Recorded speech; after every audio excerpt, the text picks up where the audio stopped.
Hey YouTube, this is Nezerac, and we are now doing episode 2 for Cars 101. We're going to touch a little bit of manufacturers on the world market, and then we're going to touch on something that's a little bit frustrating for me as a car enthusiast to have to deal with being an American, okay?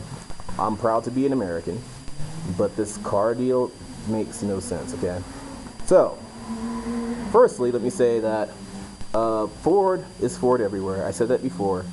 Ford uses regional preference to manufacture their cars in those areas and make them to the people's specs. When I say the people, I mean the general population has something that they like in that area. And, you know, everything's different. You can't say that a house in Japan is the same as a house in California or Texas, because you could get a giant house in Texas for $100K with a ton of land, and if you went to Japan, you probably spend $100 grand for an apartment. Okay, not an apartment. You probably spend $100 grand for something that looks like it's out of a shanty town. I hate to say that, but you can do really bad in Japan with a lot of money. Okay, so that's how Ford has formulated their company, has arranged their company's development to reach, you know, the buyer, to reach their consumers and get a good product to their consumers. Now, GM does the same exact thing. GM has companies overseas that, you know, they bring over to the States.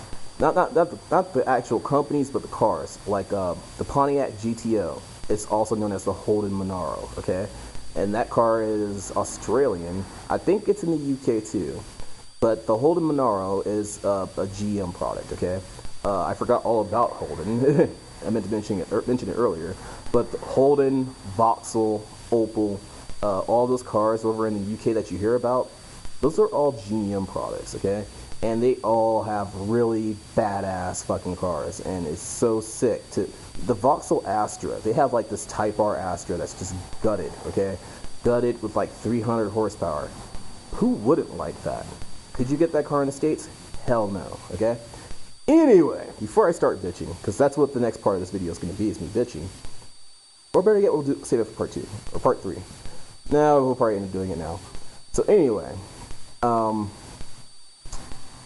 in short, these individuals, these car companies, manufacturers, have to abide by the law of the land, okay? So if you lived in, you know, whatever state, whatever country you live in, you know, whatever your rules are on vehicles is how it applies. Now, California is a powerhouse worldwide, okay? California has quite a bit of power, and we have the strictest smog regulations and the strictest safety regulations in the world, okay? There isn't a place that has stricter smog and safety regulations than California. So the reality of the situation is when a manufacturer builds a car, they build it to spec in California if they plan on selling the car in the United States. So when they made the STI, when Subaru made their STI, they built it so it could be sold in California, not so it could be sold in Texas. Otherwise, it'd probably have 2,000 horsepower and fucking some weird-ass turbine engine in it. But, I mean, that's how they build their cars.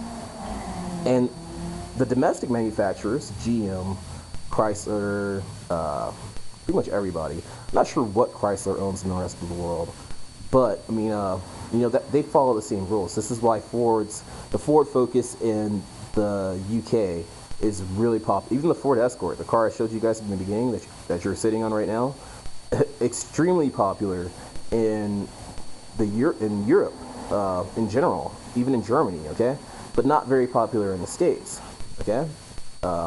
And it's just because they're made differently. I mean, there's different rules that they follow. I hope you guys are getting this, because it's really hard to explain.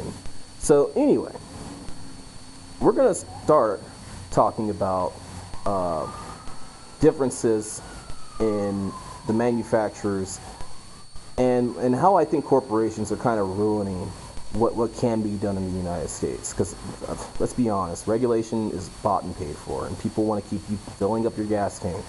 So we're going to save that for episode 3, okay? So, this video is still crap, but I can't figure out a better way to explain it, okay? different cars worldwide are still the same thing that you get here, but better. It's the easiest way to say it. We're going to go to episode 3 to where I could really lay out the foundation for what's so different about these other cars that we're hearing about. But you have an idea that, you know, Ford is Ford everywhere. GM has different companies you probably never heard of that they make, that they use to manufacture cars. And Chrysler, I don't know what the fuck's going on with Chrysler overseas, so I kind of don't care either. So anyway, join me for episode 3 when we actually dive into what's being made overseas and why it's better than what's here, okay? Hope you guys enjoyed it. Feel free to like and subscribe, and come back for episode 3.